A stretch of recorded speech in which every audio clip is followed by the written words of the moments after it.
Hello guys, once again it's Matt, and today we have another video, a very quick one. Thank you all the members, all the patrons, make sure to subscribe, we are trying to hit 50k, and let's get going. So, I wanted to show a little thing about radars and missiles here. So just a disclaimer, we are not going cold, and he's actually using a lot more chaff than I am, and I wanted to actually test the M7M against the R27ER. It's basically a 1v1 against an F-16. That's the disclaimer, okay? And first thing, obviously, we are using the Yak, so the N010 radar, which is not ready yet, apparently, or has some bugs on it, but still, it is pretty good. Detecting an F-16 at 70 kilometers, which is a very small target, so pretty good. But I wanted to show a little thing to you guys. So you will see here, I will crank, and you will see that something starts to happen on the radar screen. Yeah, it starts to blink. See? See how it starts to blink and lose lock? Yeah, that's chaff, okay? This is how it's working. The F-16 is actually such a small target that the radar is picking up a lot more chaff than an actual F-16. And I just lost him, and it's really hard to actually find him again, as you see here. And I will lose a lock a lot of times. You will see this throughout the video. See? He's dropping chaff, and I'm losing lock. And yeah, it's not that it's a new feature, because this is a real thing, and this is a real life thing, but this was a very exposed example of that. As I said, we aren't going cold, so I should have just went cold there, and I'm going to die because of it, but still, it is a very good example of how chaff and radar work. So yeah, the F-16 is already one of the hardest aircraft to actually detect on radar from the front, just for the small size of it. I mean, a MiG-29, for example, can detect an F-14 from about 80 kilometers and an F-16 for about 60. An aircraft such as the, let's say, the Yak-141, for example, can detect an F-14 from more than 100 kilometers, and the F-16 is only at 70.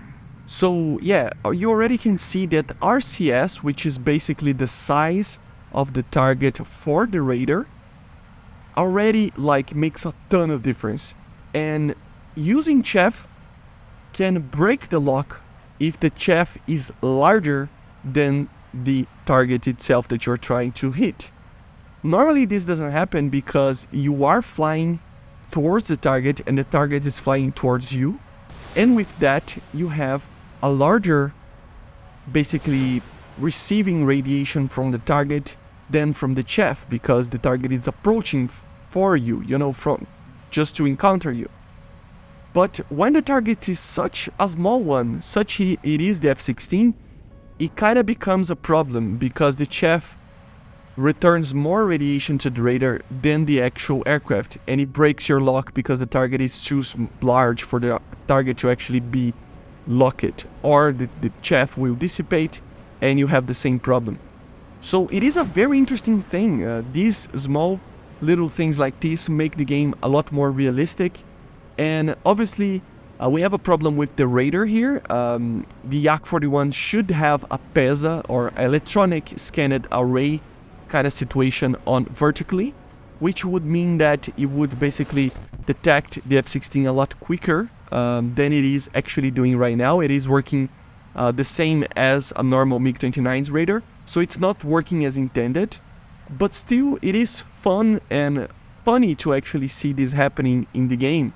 And it's a thing that you really need to be careful, because as you saw, of course, we weren't going cold. If it was a real battle, I would just turn away and go cold. In those situations, I basically died because of the rules that we put it in the engagement, right? You will see that I will kill him in this battle specifically due to that as well. But still, it is these things that make a difference, right? It is understanding the game and making sure that you understand what is happening is what makes you play the game better, right? So I understand what is happening here, and I understand why my missile is losing lock, and I don't get mad at it. I understand what is happening.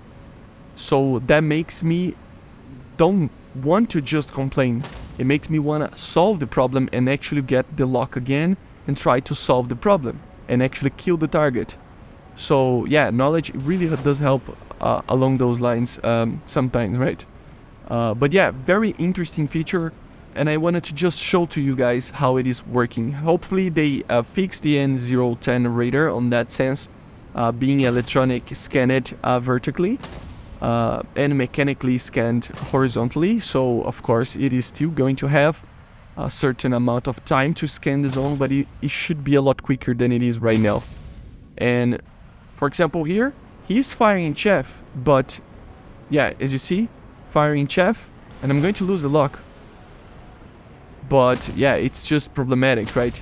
So you see how it works, and the same happened to the other guy there. I made sure that the missile there had a chaff look and not looking at me, basically. But yeah, let me know in the comments what you think about this type of thing, and I see you guys on the next one. Hopefully the radar gets fixed, and stay safe out there, learn your aircraft, and you will fly better. Okay, see you guys.